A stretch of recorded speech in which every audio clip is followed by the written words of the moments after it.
All you need to know about the new ARRL digital contest.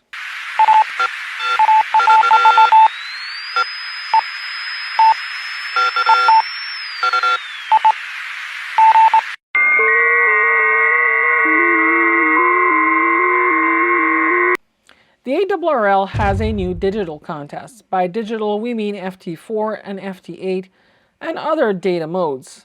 This contest will be primarily on the HF bands, basically 160 through 10 meters, excluding, of course, the WARC bands, which are free of contest. But it will also include 6 meters, which is 50 to 54 megahertz. This seems interesting. Let's dig in. The rules state that you can use any digital mode except for RTTY. By digital mode, the rules really mean to say data mode. This would be modes such as FT4, FT8, JT65, PSK31, Olivia, and so on. It would not include CW or Morse code, which is telegraphy mode, nor will it include digital SSTV because that is an image mode, nor will it include D-Star, DMR, nor C4FM, as those are primary telephony modes, just so we're clear. And of course, no automated operation is allowed, meaning that each claim contact must include contemporaneous direct initiation by the operator on both sides of the contact. This no automation rule actually is a rule that I wrote into all ARRL contests with the help of my late friend and former colleague, Jim Teamster, K6JAT. Jim was the director of the Pacific Division, which is basically Northern California, Nevada, and Hawaii. Jim was tapped for ARRL president a few years ago, but didn't win the election. He died a few months later. It's tragic because Jim was instrumental in badly needed reforms that ARRL needed and that we got in 2019. So where did this all come from? ARRL already has a contest called the RTTY Roundup. It was always called a RTTY Roundup, but actually all data modes were allowed. Most of the participants use RTTY, RTTY, or radio teletype. All data modes being allowed really wasn't a problem, even the weak signal JT modes, such like JT65 being around, because all of the other modes were more cumbersome to use than RTTY. Then along came FT8, and later FT4.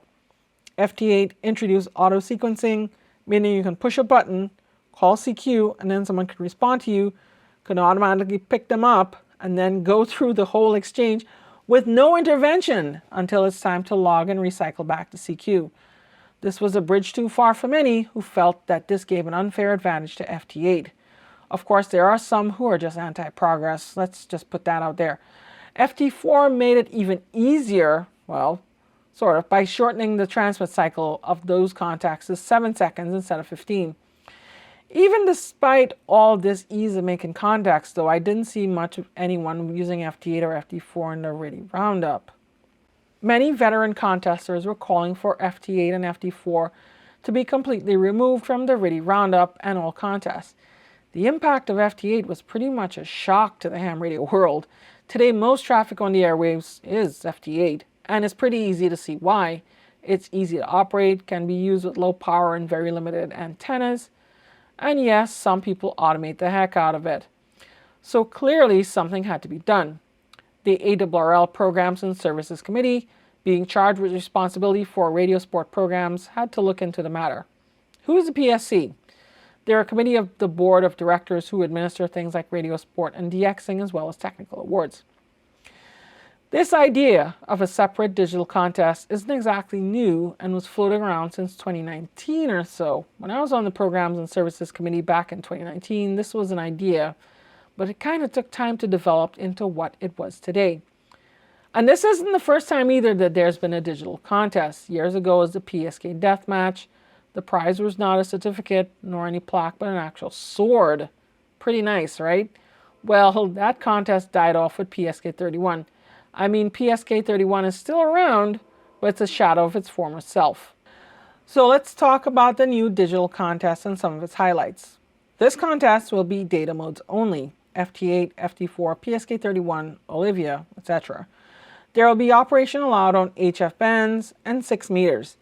This is unique compared to other contests such as the RTTY Roundup or any of the ARRL International DX contests, as they only allow HF. The scoring is distance-based. Usually contests are scored based on raw points and countries and multipliers.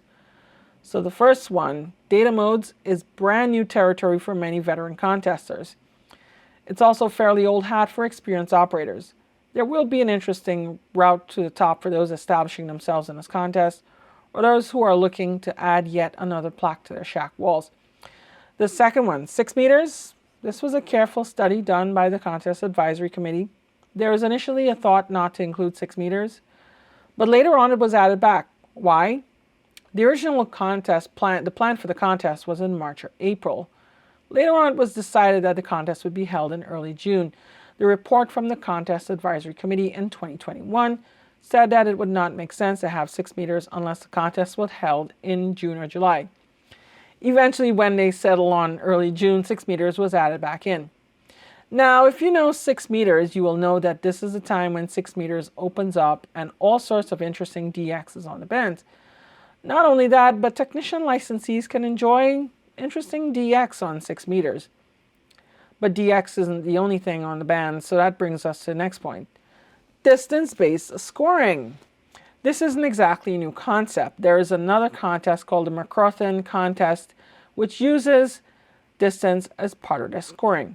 You do get 1 point for each contact, plus 1 additional point for each 500 kilometers of distance between the center of the 4-digit grid squares. If you know anything about contesting, you will know that it is extremely advantageous to be on the east coast of the USA in a traditional contest which doesn't have distance-based scoring. This is because you can pretty much win a contest just making contacts with Europe, which is much closer. In fact, now there are a lot of remotely operated stations set up in Maine for this reason. The West Coast has always been kind of left out, and if you talk to some of them out there, they'll typically tell you how tough it is to contest from out west. Well, this distance-based scoring sort of evens out the playing field and makes it more possible to win this one from out west. And on 6 meters, since you're doing distance-based scoring, you can make decent points when the band is open, but even when it's closed, you can still score some points. In terms of power categories, you only have low power and QRP. QRP means very low power. In ARRL speak, low power is now 100 watts and QRP is 5 watts. There aren't any high power categories, which is very interesting. I guess since these data modes are weak signal modes, they don't want to encourage high power operating. I have mixed feelings about that, but it is an interesting twist. There are no single band categories. It's all bands or nothing. You can have single or multiple operators with either single or multiple transmitters. You can do club competition. This is an interesting way to encourage yourself to score more points because if you have a good contest club, you can work with your fellow members and win. You can do team competition, 2 or more stations within 175-mile circles. Your scores are combined, but you must register before the contest. This is the same contest as the North American QSO Party or NAQP. There are even special overlays for indoor antennas, something I've never seen before. So this gives people who live in an apartment or other restricted housing a way to participate and be competitive. What is interesting is that all categories allow spotting assistance. So if you use the DX cluster, you're okay. There are no unlimited categories to worry about. Frankly, I think contest sponsors want to phase those out, but they encounter resistance from the contest community. Multiple signals per band are not allowed. There is software that does this, including wsjt-x, which is the official software for FT8 and FT4, but you have to use that in single signal mode. They've also separated out single operator 1 radio and single operator 2 radio. And finally, there is an 8-hour limited time category. You know, some contesters have said that even 12 to 24 hours is too long for a contest, far less 48 hours, so this will hopefully encourage more participation. What about who can work or contact who? Well, anyone can contact anyone. The exchange, just your grid square. No signal reports, no fake 599s. Everyone gets a certificate if they want, showing their finish. Top scorers in each ARRL division in Canada and each country other than US and Canada will be awarded plaques if sponsored. You know, this contest seems like it's not just the start of a new era in digital contesting, but it also seems like it is adopting a whole suite of recommendations from the contest community.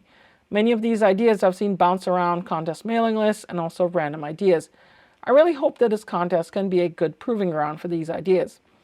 But the biggest impact will be that data modes are no longer allowed in the RTTY Roundup. I'm actually fine with that because there's this whole new playground of data mode contesting, and it will be interesting to see who comes out on top.